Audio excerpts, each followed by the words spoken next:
The holidays are enough to make you crazy. We put a lot of stress on ourselves. We get ourselves all worked up. And even if you don't have a mental health issue, you can create a mental health issue. You really never know what's going on in somebody else's brain. And they put on a face, especially during the holidays, because you're supposed to be happy. It's a joyous time of year, deck the halls, be merry. But for a lot of us, that's a lot to live up to. Bring it on.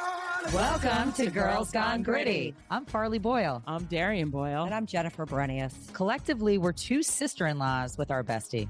We don't just talk, we do it. Day, night, mountain, beach, and city. Get ready as we bring gratitude and attitude to everything we do. We jump in head first, unafraid, and we're all in all the time.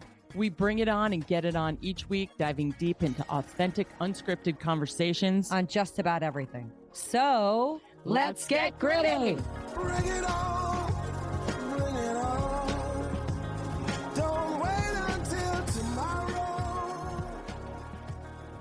Welcome to Girls Gone Gritty. We are knee deep in holiday season, and it is December, and we continue to thank you for tuning in this busy holiday season. Hopefully you're enjoying us while you're shopping, taking your dog for a walk, while you're getting outside, whatever it is. We hope you'd like us and share us on all social platforms because we really appreciate you. But my goodness, it's been a whirlwind. I needed a vacation from a vacation. Having so much action over Thanksgiving, I decided I needed a quick battery recharge. So I went down to Florida, and it was the first time that I can honestly say in 4 years where I got to enjoy Florida without the stress and the sadness that goes along with both of my parents not being well. And I love my state. And it was really nice to go down to Miami for Art Basel and to soak up some sun. It was, a nice mental health holiday for me. Well, the Sunshine State is always a good recharge this time of year living in the Northeast. We've got that polar vortex coming through most of the country, and it's going to put people inside and put people in a different state of mind. So we are excited to tackle that topic today because it's an important one. Weather is the tip of the iceberg for some mental health issues. When you live in the Northeast and it starts getting dark at 4:30 in the afternoon, and you're talking to somebody that's in Florida or lower equator, and you see that it's still sunny and bright there, it can work on you. Yeah. Well, we in the Northeast always say we love the change of seasons. That's how we cope with that. Hopefully we'll give you some coping techniques. But before we get to that, we have some interesting top threes as we usually do. And coming in at number 3, Girls Gone Gritty. We are ready. First time ever podcast category in the Golden Globes. Ooh, this is exciting. I love when they add a new category in any of the award shows. And I can't believe it's taken this long because podcasting, although we've only been doing it just under 2 years, it's been around. I know podcasters that have been in this space for plus 10. So it'll be interesting to see if it's a Mel Robbins. It's definitely going to be or a Joe Rogan. Oh, you know or what? Andrew Huberman or a Call Her Daddy. There's a lot of people in this space, yours truly included, and we will aspire to get to that stage one day. Number 2, cut the line. Disaster for Disney Access Service. A lot of people misuse the disability card when going to Disney and looking to expedite. Listen, I have no problem with people that have legitimate disabilities, but over the years, we've been watching the number of jazzies go up, the number of people in the disabled line. You never want to judge a book by its cover because you never know what somebody has going on behind the scenes. The people who take advantage of these systems are the problem. And what I did like about the story is that Disney has gotten to a point where if you lie or misuse this disability card, you will be banned from the parks. They're trying to do a nice thing for people that need the service. Okay, number 1, AI shopping. No, this isn't your personal shopper. This is your wake-up call. Personalized pricing. This is a really scary story. Retailers are using data. They know your zip code, your shopping habits, what you'll pay for something. And we see this with the algorithms. But now California has shown that when you check out, your pricing can be different. I sent this article to my mom because she didn't believe me. And it's insane that they can pick a demographic and basically fleece you because you're willing to pay more. How does AI price me differently by looking at my shopping history? Correct. Okay, got it. And a lot of it is your zip code. Right. And they see what you've purchased in the past and what your threshold is, which I think that's nefarious. I feel like that's bait and switch. I feel like that's a lot of old school things that they weren't able to do, that now because of the digital and online shopping trends, they're sneaky. That's enough to make you crazy. It really is enough to make you crazy. The holidays are enough to make you crazy. That's the hard part. You have to remember that it's about the joy. It's about family. It's, really about doing something considerate and kind for someone. It doesn't have to be material and monetary, everything. It's simple acts, but we put a lot of stress on ourselves. We get ourselves all worked up. And even if you don't have a mental health issue, you can create a mental health issue. The roads are filled with crazy people. So you've got road rage. There's financial pressure and stress because you're laying out a lot of cash, trying to make everybody happy. Family parties and gatherings where maybe family members aren't getting along, and it's a stress inducer. There's a lot of things that start manifesting prior to Thanksgiving. And we wanted to kind of give a shout out to all these people that are in our own lives. We could be sitting right next to somebody that needs an uplifting word or a, hey, I'm here for you. And I think that's really what we're going to discuss today. And at the end of the day, you really never know what's going on in somebody else's brain. They put on a face, especially during the holidays, because you're supposed to be happy. It's a joyous time of year, deck the halls, be merry. But for a lot of us, that's a lot to live up to. And if you're feeling stressed out there, it's okay. I always like to say, first acknowledge and own and accept how you're feeling. Then if you find that you need help, there's mental health professionals. That's something that's become a bit of a disclaimer. And I don't want to take that too lightly. That's not something that we want to gloss over on any stretch. Hopefully you have a network of people that will help you identify some of these areas that are concerned. So things to watch out for the holidays. There's a couple of identifiers that we can say, ooh, maybe I should check in with mom, dad, grandma, my cousin, my college student who's stressed, who's coming off of really hard exams, who's waiting for midterms to come out. There's so many stressors around this time of year that aren't holiday induced, but fall during the holidays.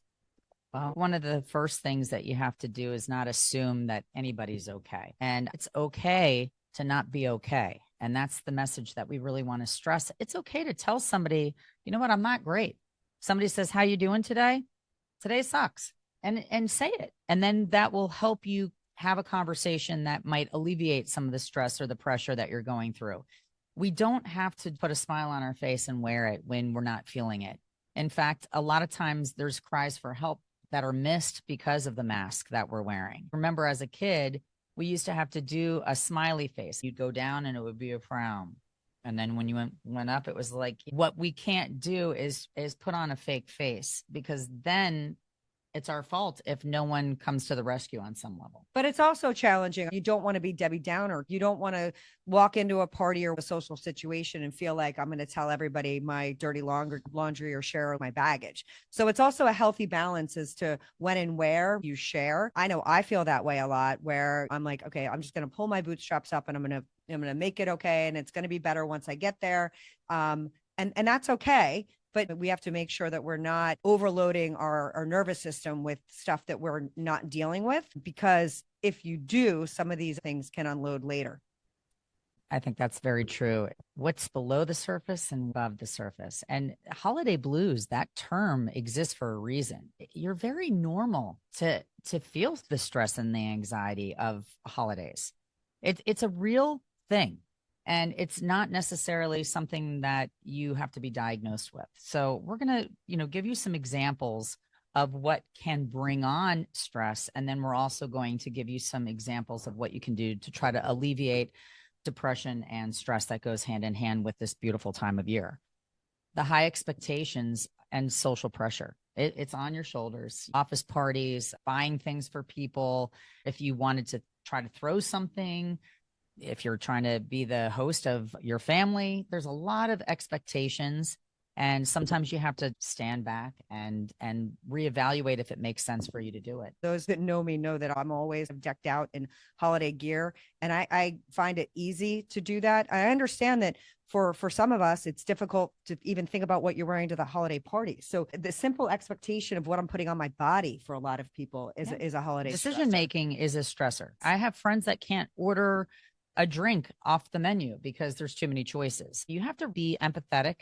Yeah. There's always somebody that might not be as capable or as confident or as secure as you when they're doing something. So the expectation piece can be really overwhelming. Financial stress, that is something that is real. The cost of gifts, travel, and hosting causes significant anxiety and can make you depressed. Yeah, it's real. And for a lot of us, bonuses don't come until After. December 31st or post. February. So you're laying out a lot of money in the last couple of months. And the other thing that I think is interesting, and we've talked about health a lot, is that I'm also trying to be smart about getting doctor's visits in at the end of the year, which is an additional stressor, and nobody can take you in. So you're also trying to be smart and strategic about finances. Because everybody's doing that, because everybody's met their deductible. So they're all doing the same thing. I know. Sometimes it's really hard, though, to meet your deductible if you've had like a relatively healthy year. Yeah. Well, I met my deductible and then some this year with my children. Thank you very much, Jack, Shane, Kyle, and Nate. Loneliness and grief is real. This is a holiday where I don't have parents, and there's a lot of people that are missing somebody. And like we said last week, to honor those that are not with us, leave an empty chair at the table. But that doesn't fix things. It's a change. And to grieve is to have loved. It's an honor and a privilege to grieve. But it's hard and it's heightened during the holidays, especially when loved ones are what holidays are about. Yeah. And when it's the first time that I'm There's so many firsts doing this. And Thanksgiving and the Christmas holidays tend to be ones that most people, they're all doing something together. It's very glaringly obvious when we have an empty chair, and it can be really hard. So check in with those people that have lost somebody this calendar year, especially this time of year. And if you live next to some elderly people that might not have somebody to share a holiday with, or you know that they're sitting over there in that house by themselves, bring some cookies over that you're baking and knock on the door and say hello. Put yourself out there and you will feel so much better about a small gesture. Seasonal affective disorder. This is real. Reduced sunlight in the winter can trigger depressive symptoms. This is a true diagnosis. Coming from Florida and taking sunshine for granted, I really feel it. I'm not a depressed person, but it definitely affects my mood, and I feel tired, and it can make me feel lazy. So if I actually did have some type of a diagnosis, I can't even imagine what the ramifications would be, because if you're already feeling tired and alone because you're depressed and you're in a dark place and now it's dark out, you have to figure out how to maximize your sunlight. If you're working and you can be near a window, if you can get up early so that you can get some fresh air, there's a lot of different strategies to get sunshine or light back in your life, or be the light for somebody else. Absolutely. And the Nordic countries are the happiest on the planet. So, and they get the least amount of sunlight. So there is a way through it. And a lot of it is community. You can always look to our friends to the north that figure out a way, because there is a way through it. But when you've gotten used to it, like Farley has in Florida, it can definitely be a challenge. So check in on your people that are snowbirds that are coming up and they're like, wait, what? Where's the sun? We need to revisit daylight savings time. But I keep saying it really needs. It's really crazy. Family dynamics, navigating difficult family relationships and conflicts is a major stressor for a lot of people. Stress and anxiety all mimic depression. You don't know which one is which, but you know one can cause the other, and it's real. So if you know that a family situation is going to put you over the edge, I would eliminate yourself from that. Don't do it. We don't have to put ourselves into these situations that are toxic, or that could be the catalyst for things going backwards. Be true to yourself. Be honest. And if you have to say, I just don't think I can make this happen for mental health reasons, I think that's a very good out. Be honest. Absolutely. It doesn't work. You don't have to get to the nitty gritty and point out exactly why, but you're going to respect yourself, and you're not going to put yourself into a situation that is toxic.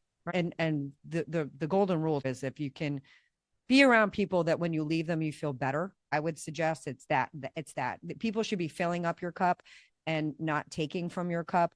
If you're not feeling great and you go into a situation and you feel worse, maybe reevaluate what that situation was, because we really want to be looking to relationships this time of year when time is so valuable. And at the end, you're like, oh my God, now I'm charged up for the rest of my day. And that's not always easy. There's work obligation. There are family obligations. And some of it's unavoidable. It really is.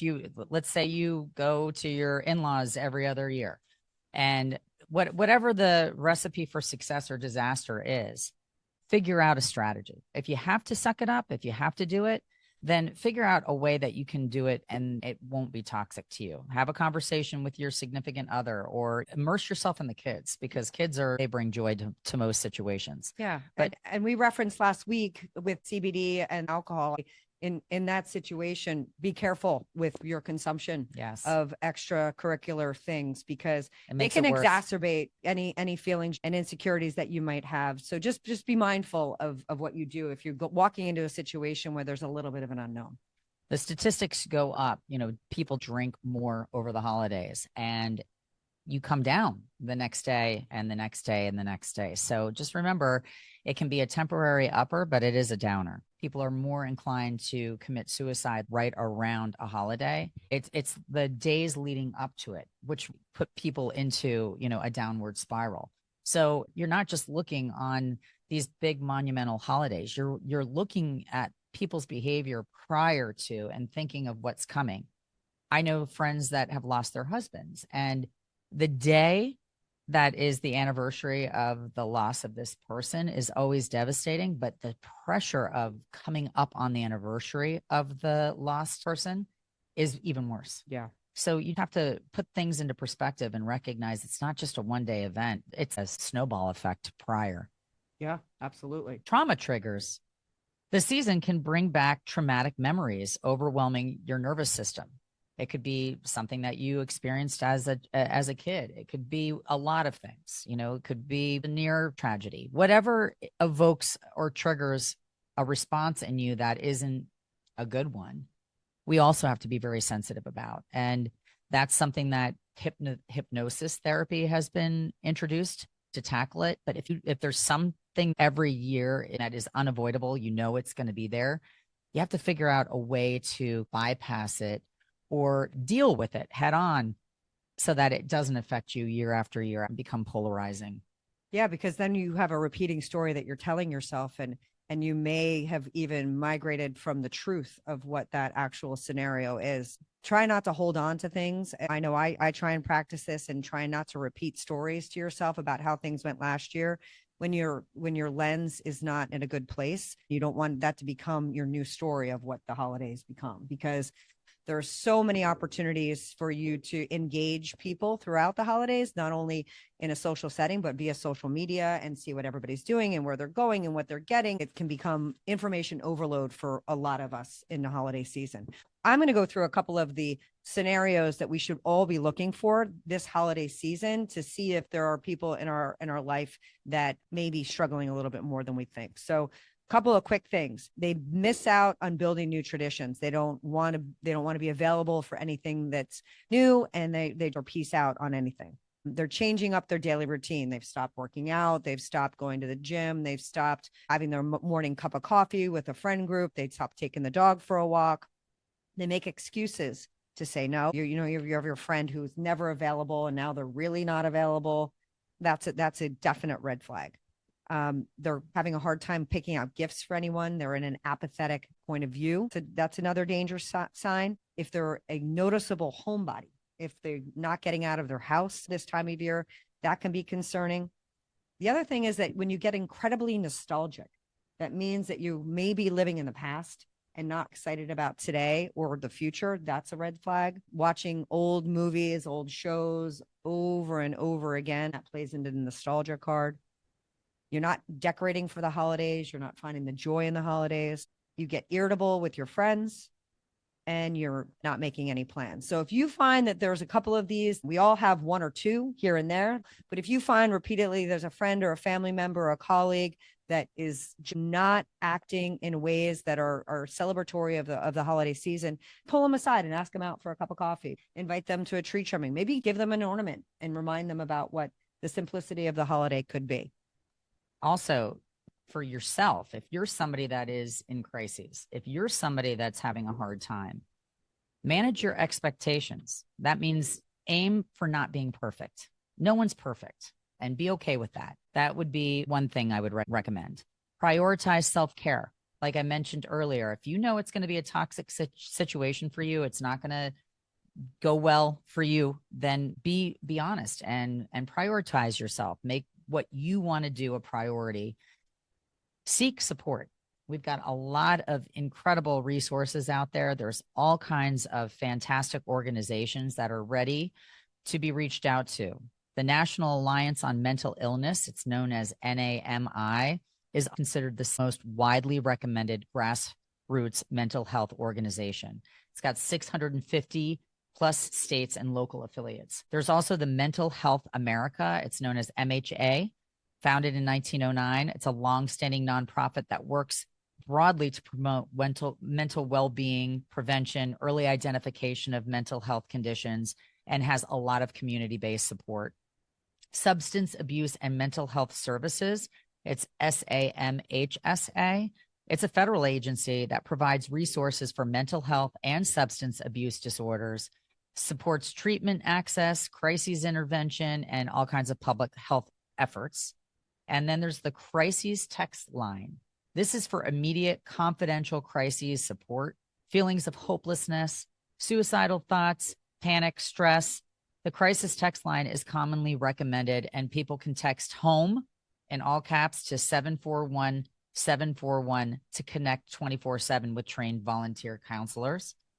The American Foundation for Suicide Prevention, it's AFSP. It's particularly relevant if suicide prevention or support after suicide attempts or loss is needed. Then there's the Active Minds. This is especially recommended for teenagers, young adults, or college students. Active Mind focuses on raising awareness and destigmatizing mental health conversations by providing peer support and resources on campus or among the younger generation. There are all kinds of incredible organizations that can be discreet, anonymous. If it's something that you don't want to highlight because you're private, or you just don't feel like it's something that you can talk about openly with the people that are around you. You don't want anybody to look at you and think that you're needy, or you have pride on some level. Whatever it is that's keeping you from sharing how you're feeling, go in one of those doors. Yeah. Seek somebody that is ready to listen to you because they've been there, or this is why they're volunteering for this organization. There's so many people that have walked a day in your shoes, and they're just waiting to help somebody like you. And these resources are amazing to give you assistance during challenging times. Make sure you're sharing with people, because these AI bots are legal now in many states. So don't go on to ChatGPT or any of the chatbot ones, because the data now is showing that they are not a good source of mental health advocacy. They don't have a heart. They don't have a brain. But it's where people go when they don't want to have someone know what their situation. Yeah. You got to talk to somebody, some human being. And I think there's going to be a lot of movement away from any of these AI assisted chatbots when it comes to mental health, especially because they are culling data from the World Wide Web, and that data is not always good. Remember, talk to somebody, BODY, not a bot. You definitely need human communication.